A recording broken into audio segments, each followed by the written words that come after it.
All right. And I want to just start by wishing a happy birthday to Samuel Coleridge-Taylor. That's the reason for our choosing today as our release date. 150 years ago today, Samuel Coleridge-Taylor was born, and that was our reason for choosing August 15th. That's why we are here today. That's why the album is now out on all the platforms.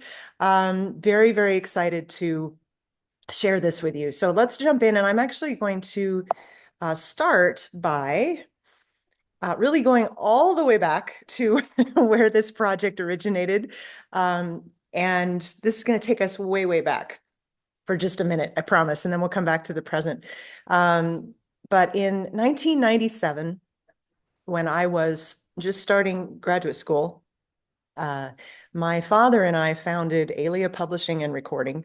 My dad was a clarinetist who specialized in bass clarinet, and we, for many, many years, performed and recorded and premiered and commissioned, and we're just really passionate about spreading the gospel of the beauty of the bass clarinet. And that's been a passion project of mine for all the years since. Um, Fast forward then to 2019, when my dad passed away from cancer. And I came out of that experience with a decision to make. Do I continue this work? Do I, kind of let it go and retire it and branch out into something else? And I found that it really was important to me to continue that legacy. And then as we come into 2020, the life-changing experience for all of us of the pandemic, that really infused me with a new sense of vision about what Alia could be all about. And I need to give a shout out to someone whose face I'm looking at right now on the Zoom screen in a little tiny box, who I miss dearly.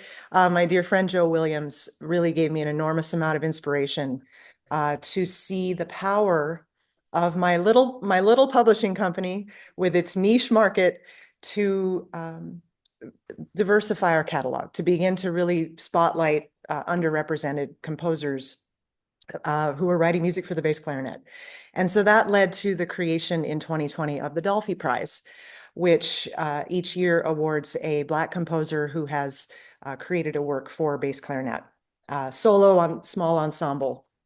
And the very first year, we had the wonderful, wonderful submission from Malcolm Solomon, who's with us on this Zoom call today.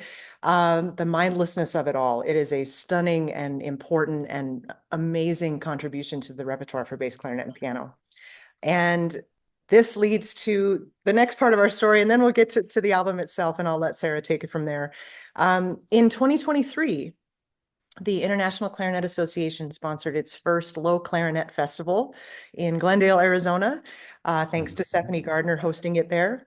And Sarah and I, who had been in contact for many years, but had never met and had never performed together, Sarah reached out to me and said, I have some time to program. Would you like to perform this piece, Malcolm's piece, and perhaps also the Samuel Coleridge-Taylor songs that she had just arranged and we had just added to our publishing catalog? So that's the opportunity that we had to meet and perform together for the first time. And it was just such a wonderful experience.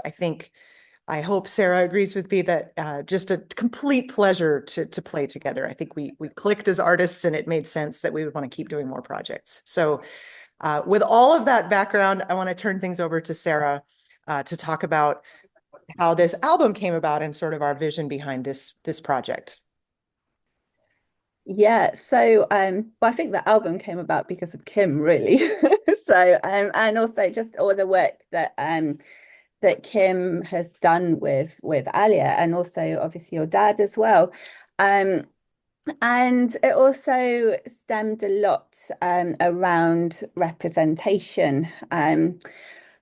Over the past few years, I'm sure a lot of you will know about the work that the clarinet community have done on an international level to promote marginalized players and marginalized composers.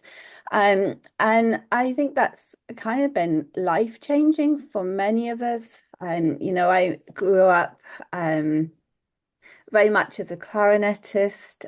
I studied at a British Conservatoire, the Royal Academy.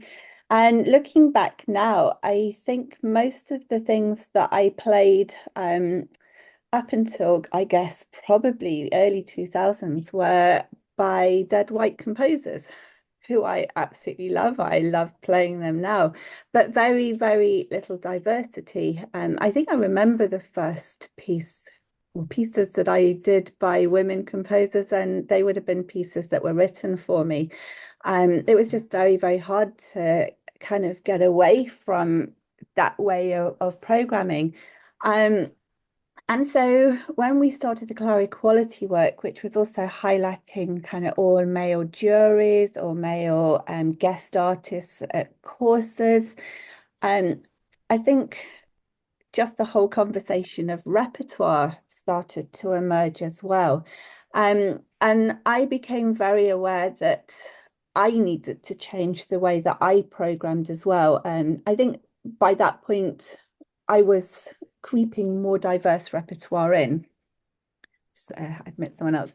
Um, but still not enough diversity. And then my job at university, I'm director of performance at University of Sheffield.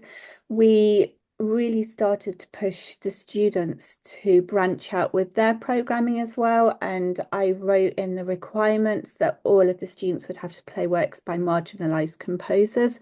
And we left that wide open for the students to determine what that meant. And it's just, I think, transformed programming. So I have a couple of my grad students in here now, and I think hopefully they'll agree that it just opens up a whole new world of repertoire, and it makes playing really exciting, and it makes concerts really exciting. So I wanted to push this like even further. And so when I saw that Kim had launched the Dolphy Prize, I was really excited by that. And when I heard Malcolm's piece, I was even more excited, especially this glorious second movement that I think we'll hear a clip of in a minute.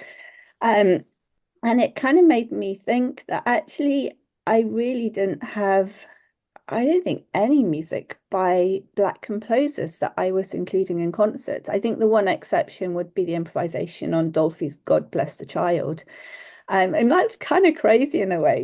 We look at like the history of the solo bass clarinet, and it really goes back to two people. One is Joseph Horik, who's in the then Czech Republic, and the other one is Eric Dolphy. And Dolphy inspired Harry Sparney and just so many of our solo players today. And I think we still look at Dolphy in absolute awe of what he could do on a bass clarinet. And I think that many of us are still trying to achieve that. I think there's very few of us that actually reach that pinnacle of his improvisation. It's just incredible. And I've even named my cat after him. That's like the respect I have for Dolphy. um, and so that kind of led to me thinking, well, how can I really bring even more Black composers into my repertoire? And around this time as well, just after the pandemic, one of my singers at university sung Coleridge-Taylor's Sorrow songs in her final recital. And I just remember the first time she brought it to a performance workshop, and we were just back for the first time after COVID doing a live workshop. We were all distanced, but like just really happy to be in a room. And she sung one of these movements from the Sorrow songs, and we were just all in tears. It was just such an amazing moment. And I think those pieces were kind of embedded in me from then. And I was like, oh my gosh, I want to play these. And, they can work on bass clarinet. So I arranged them. And Kim very kindly published them. So that led to our performance in Glendale, which was really special. And then that led to the concept of this album as well. One other work that I'd had in my collection actually since it was nearly written back, it was written back in 2001, is the work by David N. Baker, and then. And this is just a fantastic three movement sonata by a very high profile jazz composer. And I only had a photocopy of the score and the parts. I think it was given to me by a student, an American student at the time. My teacher at the time had recorded just the second movement and released it on album. And I knew there were a couple of not recordings, a couple of other players who had the sheet music for this piece, but really it's a piece that's been hidden and it should be out there. And so I said to Kim, like, we've got to record it. It's just absolutely amazing. And at the same time, I contacted the publishers. It's the second time I contact the publishers to say, look, we have to publish this piece. And the first time they tried to publish it, and I'm kind of getting ahead of myself on our presentation for the baker. Um, but long story short, they tried to publish it previously and hadn't got the permissions, but they decided they were going to go for it. So that gave us to David Baker, and then I'll talk more about the Florence Piece later. So suddenly we had this whole album of fantastic music, and also it's lyrical bass clarinet music, and most people like think that I just play weird noises on bass clarinet and multiphonics and slap tongues. But you know what? I come from a classical background and I love a melody and I'll always love a melody. And so it's just been amazing to also explore melody and song. I really love working with song. I have a lot of singing students who I have to guide through workshops. I don't teach singing, but because I do overall every instrument vocal at the uni teaching, I often have to work with song as well. So that's kind of really where the songs fitted in with this. And so kind of all this vision and wanting to kind of visualize more composers, get it into my rep, get students and professionals playing wider rep. That's kind of the concept behind the album. Have I answered that? I think I've gone too far with that. Oh, that was wonderful. Thank you. Then and we now have the wonderful, wonderful pleasure of getting to hear from the one living composer who is represented on this album. I'm so thankful you could be here with us today, Malcolm, and I want to turn it over to you to say anything at all that you'd like to say about your piece, or anything else for that matter. The platform is yours, and then Oh, we'll listen to a clip that I have here on this slide. But please take it away and share what you'd like to share. well, the thing, um, the notes that you had written were written kind of covers a lot of what I was going for.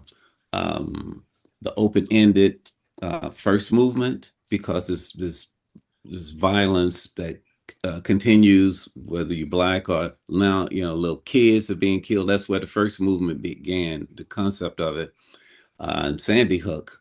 And it just blew my mind. And I'm looking at the pictures and have this whole wall of pictures of both the kids and people being shot down. And that's the second movement. I want to capture grieving parents and my anger. That's why you see these low clusters going. First is very low because it's just I'm in a dark place, but then it becomes more aggressive, and it's basically kind of variations and then a theme because the same stuff keep happening. It's just a different excuse, but the same outcome continues, and that's what I was going for. And one of the things I was trying to establish near the end, especially, was a tonal center where you kind of hear you waiting for a plagal cadence to happen at the end, but it doesn't because the violence keep happening. So it just goes on and on and on.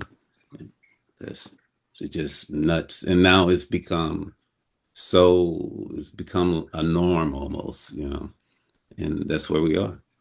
But that's it. It's a profoundly challenging piece to play. And I mean that both in terms of it's technically difficult, Sorry. no, I love that. But I love that challenge. But more importantly, it's difficult because that mindlessness that you put in the title, and you're describing that mindlessness of continued violence, that comes through in the notes as you're playing them. I mean, it's such a challenge. It's an argument between the two players. It's tension, and I just think it's such a profoundly important work. Right.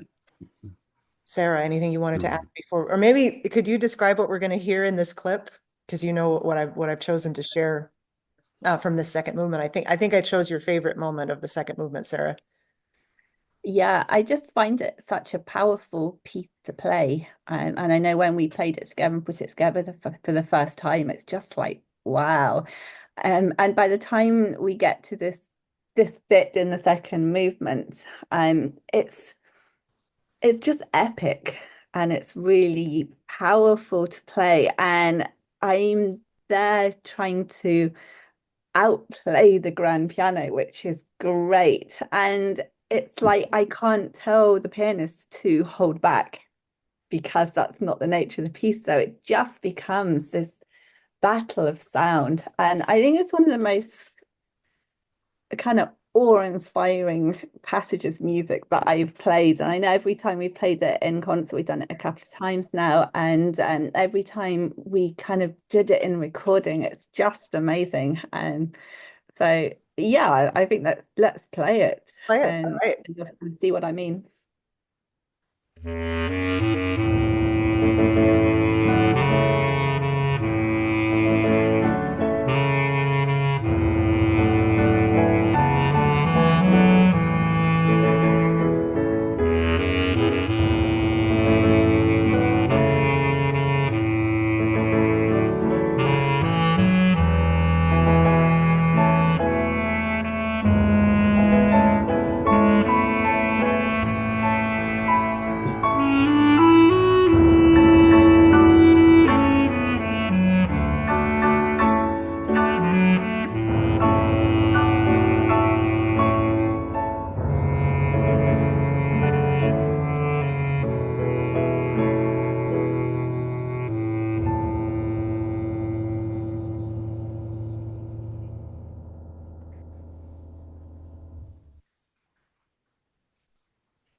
All right, I will take us on to the David Baker. And again, Sarah, I'm going to let you talk about this piece. I'll talk a little bit more when we get to the next selections, but take it away, Sarah.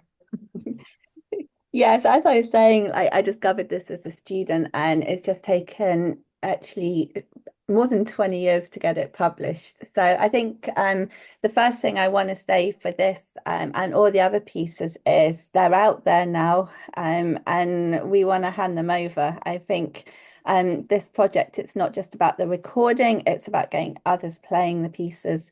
I think just going back to Malcolm's piece as well, the one thing I'd really like to say is that it's really, really challenging, but it's not impossible. I think it's something that every player can really have a good stab at. I think it's a perfect piece for students and it's a perfect recital piece. And I think the same goes actually for all the pieces. We were really careful to choose pieces and to arrange pieces so that they were accessible. And going on to the David Baker, I think it's the same for this. I think this has probably got some of the most technically challenging writing in, but it's incredibly rewarding to play. So David N. Baker was a jazz composer, and he was also a jazz lecturer as well during his time. And he wrote this back in 2001. It was commissioned by Howard Klug. It's three movements, and it kind of varies between really luscious melodies and almost improvisatory kind of passage work. And yeah, it's just been a piece that I've wanted to play and perform complete for a long time, because I've done the second movement a couple of times. I don't think I'd performed the third movement until I played it with Kim, and I've played through the first movement a couple of times. And I've just always wanted to record it because it's kind of my type of music as well. Again, going back to the fact that I just love lyrical, and I'm not a jazzer, but I love jazz. Um, I think for me, it was probably the most challenging piece. And because I kept saying to Kim and also Martin, who recorded us, I don't want to sound like an English person trying to play jazz. And I think that's a mistake a lot of classical players can make. So it really kind of made me just go for it. And I really tried to take risk with this. And again, that's what I would like to kind of see when others kind of take it on. How can you kind of not copy me, but kind of be jazz with yourself? Um, yeah, it's a great piece, and I'm just really thrilled now that it's published as well. We're going to put the links at the end. This isn't published by Alia, but we did get in contact with the publishers, and they worked from the copies that both me and a friend had, and it's now on their website. So for the first time ever, it's published and available for others to perform. I think it's a great college piece. It's a great recital piece. It's audience accessible. You can put it in any program. You just need a very, very good pianist. It is one of the hardest things I've played ever. But again, as you said, well worth it. And the thing that I think David Baker does so amazingly well, he's writing jazz improvisation, and it's all notated, and each player needs to play exactly what's on the page and go for it, as impossible as it may seem at moments. But then the two parts come together in a way that truly does sound improvised. It's really phenomenal. Yeah, I think it really, really pushed me, and I love being pushed as a player still. And this pushed me. I really love doing it. And so, yeah, do you want to play this excerpt, Kim? Ah, well, and it's hard for me to choose just one clip from this piece because I love the whole thing so much. But hey, it's out there. You can stream the whole thing now. So if you want to listen to more, it's out there. But let's listen to this short clip.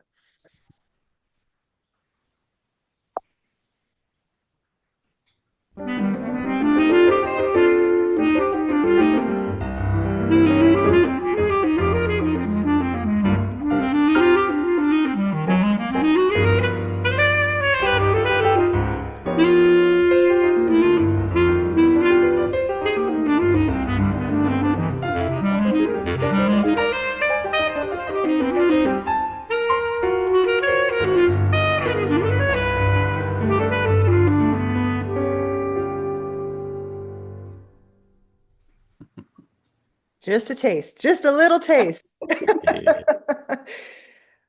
All right. Yeah, that's a lot of fun.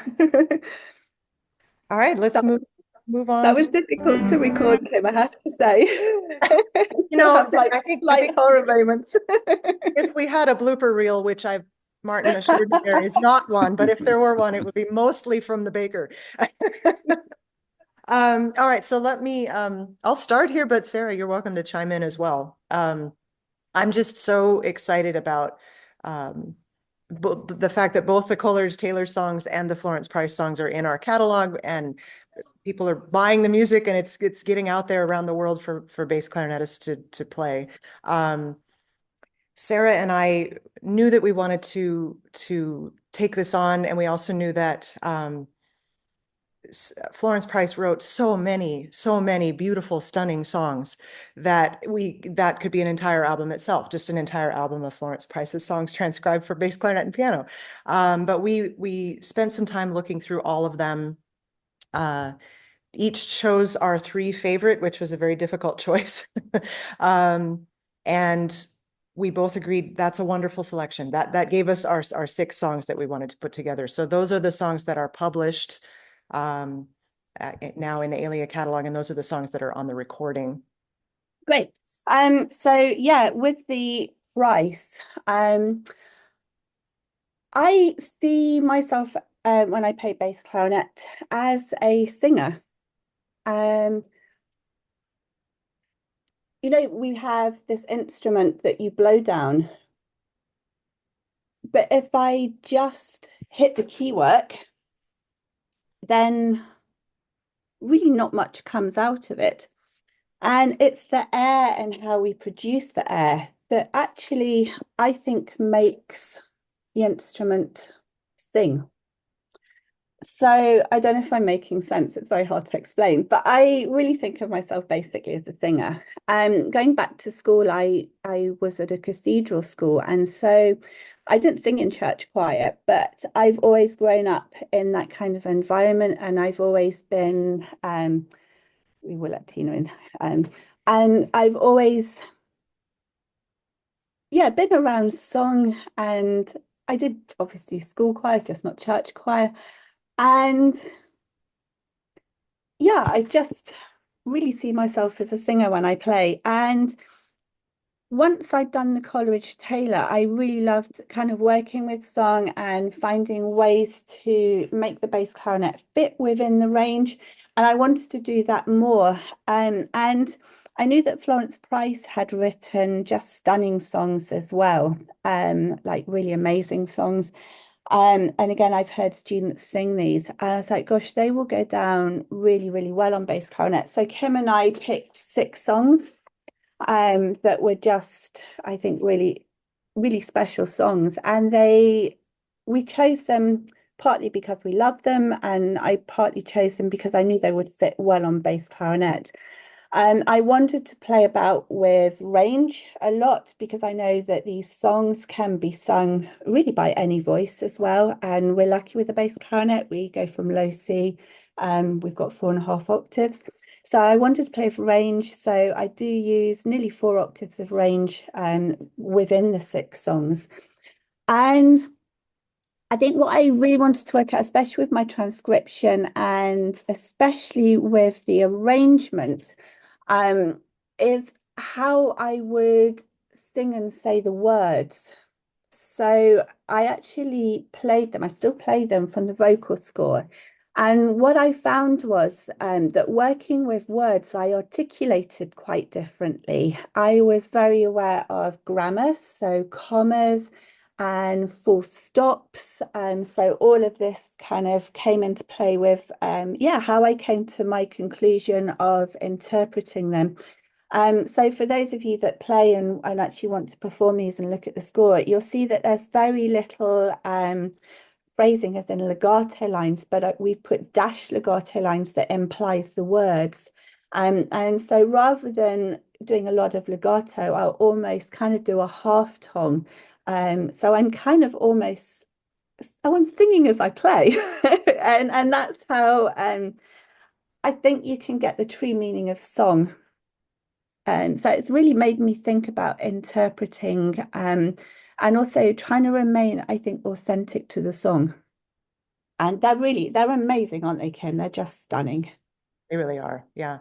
Um, One thing that I don't believe you touched on, and I just wanted to mention, is I really appreciated the way in which you took the range, which of course is limited for voice, and really explored the full range of the bass clarinet in each of the songs, moving certain phrases up or down an octave or even 2 octaves from the original. And it's so effective at sharing what is one of the wonderful things about the bass clarinet, which is its enormous range and the ability to be lyrical in all of those ranges.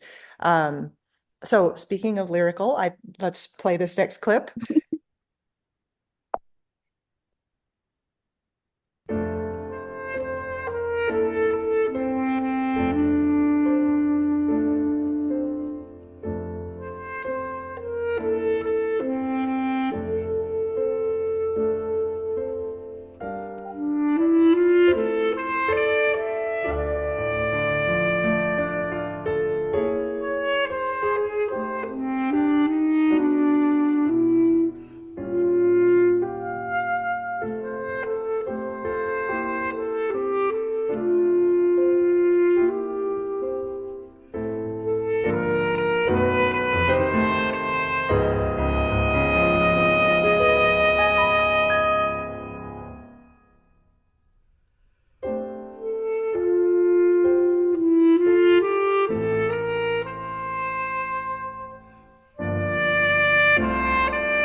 So beautiful, Sarah.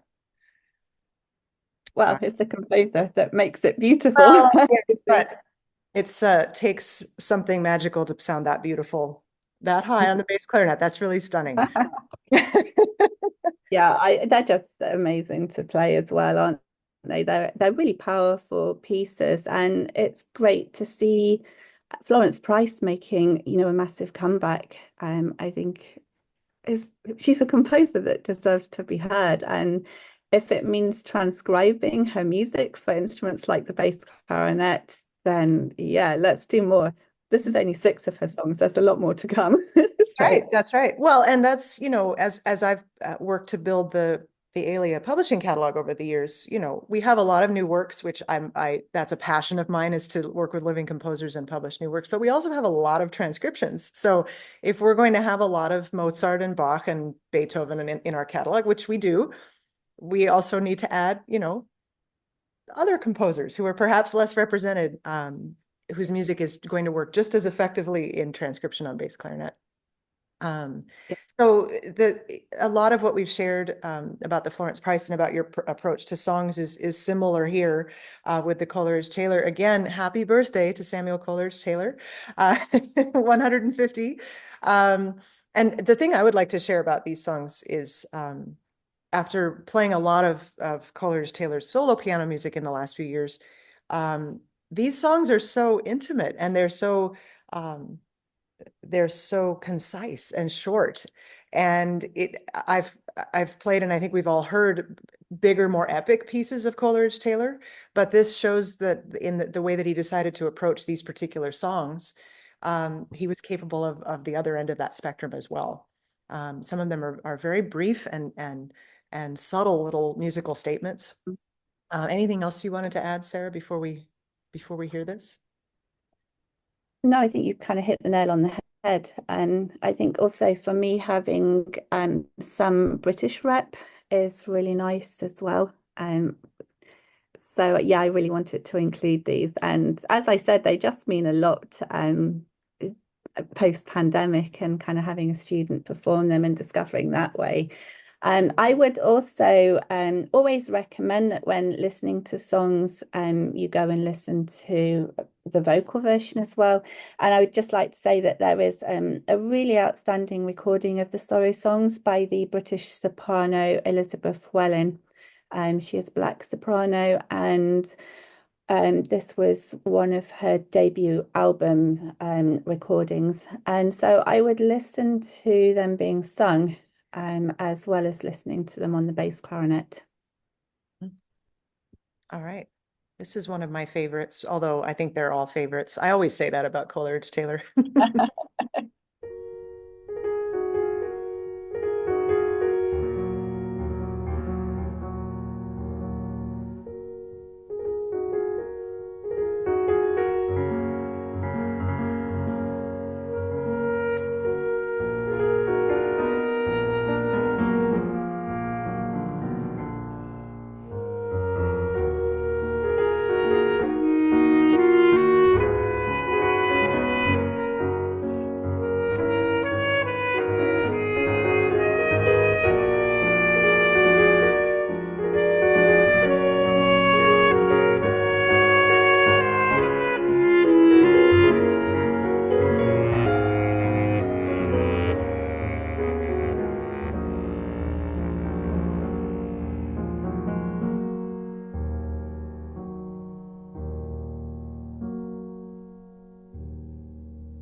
Ah, so that officially brings us to the end of all of the clips we're going to share, which means you need to go out and listen to the rest. It's now out there today. I want to thank several people, and then we will open it up for questions and discussion, and I'll take the slides away.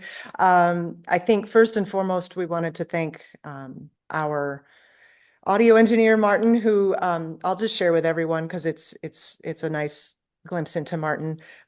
He's just a wonderful engineer to work with. He's a wonderful pianist. He is the owner of this beautiful 9-foot Steinway that resides in my studio. And he is not with us today because he is very much a night owl. And he texted me last night to let me know that he would be doing video editing until about 2:30 in the morning last night. So probably wouldn't wake up in time to join us today. But he is here in spirit, and he just did a remarkable job working with us for a week in January to get this album recorded and made those little videos that we could share. Also could not be with us today, but Joshua Thompson, dear friend, wonderful, wonderful advocate for specifically the music of Black composers, but underrepresented composers more broadly. Joshua Thompson wrote our program notes. I specifically reached out to him to ask him to do that because he lives and is from Indianapolis, which is where David Baker is a local hero, also from Indianapolis, and formed the jazz studies program at the University of Indiana. And so he just jumped on the project, very eager to write about David Baker and also learn more about and write about the other composers on the album. My dear mother, Lori, who created the artwork for the album, and of course, Malcolm. I thank the other composers as well, but of course they can't be here with us. But Malcolm has been just such a joy to work with throughout the process of from selecting his piece as the inaugural Dolphy Prize winner to working on the piece as we've performed it and now recorded it. Just such a joy to get to know him. And really, it was important to me to send out a thanks to ICA and specifically to Stephanie for hosting the first two low clarinet festivals, because it's been such a wonderful experience the past few years to take what was really a virtual community for me. You know, so many performers that I've known just over email or the occasional Zoom call. Or back in the old days, a postcard or a letter in the mail, and actually meet many of these people in person. And that was really made possible by, specifically on the bass clarinet, by Stephanie's hosting of those first two festivals. So, Sarah, anything I should have said that I didn't? Well, thank you to you, Kim, as well. Because you obviously we did it in your studio and you made time within your schedule to make the recording work. You've done so much work just getting this project off the ground. So huge thanks to Kim, and also for the work you do with Alia. You know, you've opened up so much rep to bass clarinet players. And it's accessible rep, it's affordable rep, and I think this is really important. So thank you. Thank you. And thank you, Sarah. And don't forget that you did fly all the way here to record the album. I think that deserves a special thank you. The concept of the international recording project was new to me. It's really amazing to make this happen. All right. So I have one more slide, which then I will get rid of, but just this is our slide full of information and links, and I wanted to just leave it up for a moment and then I'll take my slides away. So complete information about the album, including reading the program notes, for example, is at aliarecording.com. You can stream the album, of course, on streaming platforms starting today. You can also purchase a digital download at Bandcamp. You can purchase a hard copy for anyone who still wants a CD. We do have some of those at bassclarinet.org, the Alia catalog. And I do have for any, bass clarinetists logged in who want to buy any of this repertoire, I have a discount code. Song Also Rises, valid through the end of August, and applies to everything in the catalog, not just these titles. So I'm looking at a few of you there if you want to order some music. And then the David Baker, which is the one piece we don't publish through Alia, but it is now published, which is wonderful. Lauren Kaiser Music is David Baker's publisher, and they are distributed by Hal Leonard, so it should be fairly widely available at this point. Also, I just wanted to shout out the Dolphy Prize. We do have another annual deadline coming up for submissions in November. So if you know any Black composers who have written pieces for bass clarinet or are interested in writing a piece for bass clarinet, or also we have a new part of the award, which is the Young Artist Prize. So if you happen to know any student bass clarinetists who are Black, the specific prize is for video performances of works that are in our publishing catalog. We just started that last year. So that's an exciting new angle on the Dolphy Prize. So if you happen to know anyone who might be eligible, please spread the word. And now we can open it up to any questions or discussion. I'll get rid of my slides now. This is my favorite picture that I took during our recording session of all the gear, all the reeds and the case and the microphone stands and all. It's a fond memory from the recording session. All right. And I'm going to open the chat because I haven't been able to see it this entire time. All right. We are a small enough group that I think anyone who wants to say anything, please just jump in and feel free, honestly. Yeah, I know we have some players out there, so if you want any kind of player information about the pieces, like do shout out. If you've got any ideas for more transcriptions along this along this angle, then do shout out. I'm going to remove our pins, Sarah, so that we can just be a big group. Yay. Oh, thank you, Kristen, for ordering a real CD. Yeah, oh my goodness, a real CD. We have had a few hard CDs. I know that a lot of albums now are basically streaming or download, but we have got a few hard copy as well, which we wanted to do. And has anybody here already got the music, or are there pieces that some of the players would like to play?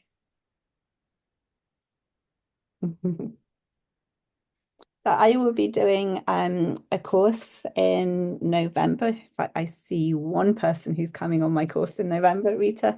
And we will be doing a lyrical theme to that course. So actually the Coleridge-Taylor and the Florence Price are on the rep list for those. Might just be people pick a movement from them. But I wanted to bring in like lyrical teaching to the way that I teach on courses as well. So I'm looking forward to that one. That course will be in Benslow in the UK. I see Joe, you raised your hand, Joe. Take it away. Go for it. Hey, congratulations. Oh my goodness. Sarah and Kim, so much of your just wonderful, beautiful personalities are coming out in how you interpret this music, and it's it's so amazing to me to consider how much versatility is just required of you as artists to go on a journey like this together. And it comes out just so incredibly cohesive. I mean, there's so much nuance between the two of you and how you present this work and playing at such a high level. It's just really, um, it's just an honor. It's just such an honor to hear this music interpreted with such care and intention. So thank you for that. And my question is, when is the tour? When are y'all taking this on the road? Well, Sarah, Yeah. you can answer that, Sarah. Yeah. Well, Kim's going to come over to the UK, and we're going to do. Well, we got at least one date, and I'm working on more. So we'll definitely be performing in Sheffield, in March. Yeah, hopefully we'll get back over to the States. We did do a concert in Tacoma as soon as we'd recorded it. So maybe we will have someone else that was there. I think maybe we'll like have a chat and see if there's any clarinet fests that we can maybe apply to play going forwards. Yeah, I might be able to sneak into the States at some point and do something. It's become a little bit tricky at the moment to kind of risk coming back over, and visa costs are prohibitively silly. But we will keep working on things, and we will let you know. Where there's a will, there's a way. But yeah, I think probably likely as well next Lowfest. I Just think waiting so. to find out where Lowfest is, but I think that would be a nice place. I see you, Grace, and I will call on you in a moment. You have your hand up. I have to say one more thing to Joe. I know I already thanked you at the beginning of the Zoom, but I have to thank you again because without your incredible inspiration and support, things like this project would not have happened.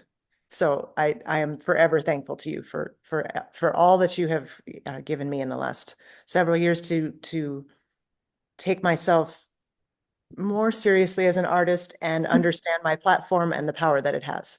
That you have changed me forever in that way. Thank you, Joe. Okay, Grace. Thank you so much, Kim and Sarah, for the incredible gift of this album that, is now going to be with us forever. And I was fortunate enough to attend the performance in Tacoma, and it was amazing. And, so much look forward to purchasing it. And my question is actually along those lines. I know that streaming platforms, at least there's been a lot of controversy as late in terms of how much of the royalties from streaming platforms are actually going to artists directly. So I'm just wondering about the best way to purchase and support this album, like from a monetary perspective along that regard, because I want to support you two as, the artist. I want to support Kim, your publishing company. And then I also want to support, the living composer on this album, and then also all of their descendants. Yeah, thank you, Grace. So, I mean, the best, I mean, if anyone has an actual CD player, purchasing a hard copy CD from Alia is great. But I think for most people, Bandcamp is the way to go.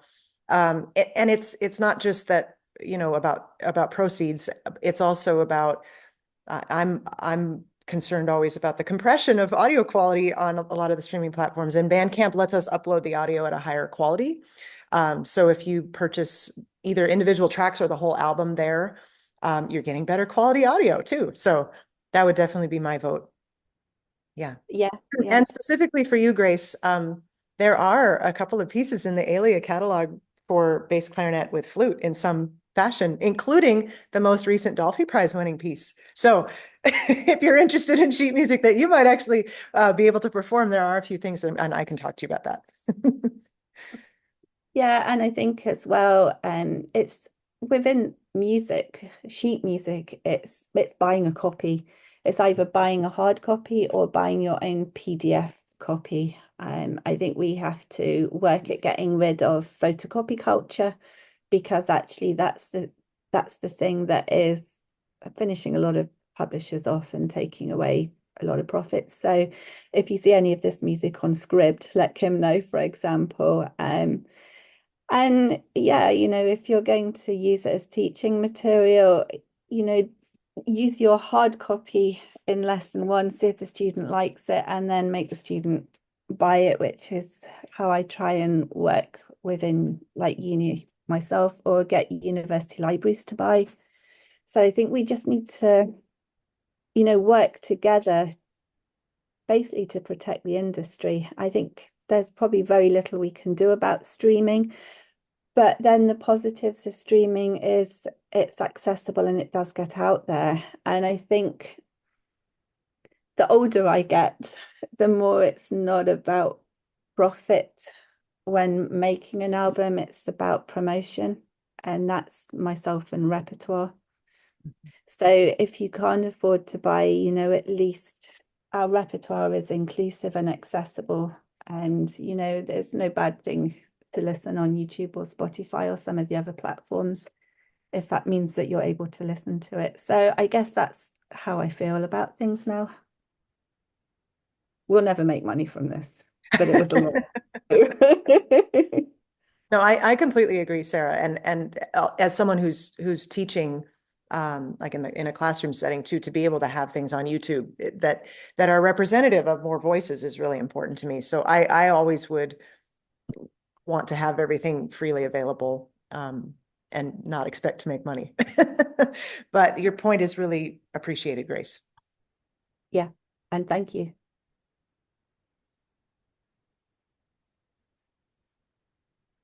Anyone else? I guess I'll just jump in if I can and say thank you, Sarah and Kim, again, for this gift of an album. And this has been a really lovely event and such a pleasure to hear from both of you and from Malcolm. I especially appreciate the pedagogical angle and your discussion of music that's appropriate for different levels to play and the kind of pedagogical gifts that you do when you record this music and work to promote it. And I appreciate the realism of, we just want this music to be heard. And yeah, it's just a huge contribution. And the level of your musicianship does so much to advocate for this music and other music by composers who are not in the canon yet. Thank you. Oh, it's a Thank pleasure. you, And Gwen. I think this music is in the canon. I just think we have to work to make it visible. It's fantastic music and it has a place and it fits alongside our white male composers really well. And so I think if we can just encourage people to mix and match with programming, I think we have such great music and it makes programming more interesting. And I think the one thing I've noticed, like by bringing in diversity within my university exams, is actually it's a lot more fun to sit through recitals now. At one point it would have been a Beethoven sonata, Schumann and some Bach, something like that. And now, I get so much variety and I'm always introduced to new composers and new works. And that's really special. I think that's why we want to be.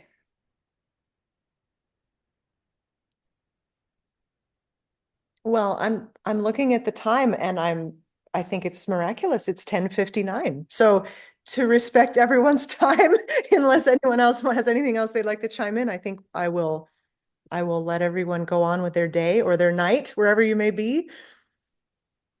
Fabulous. Thank you so much, everyone. It means such a lot that you come and kind of just celebrate our release and hope you enjoy the whole album.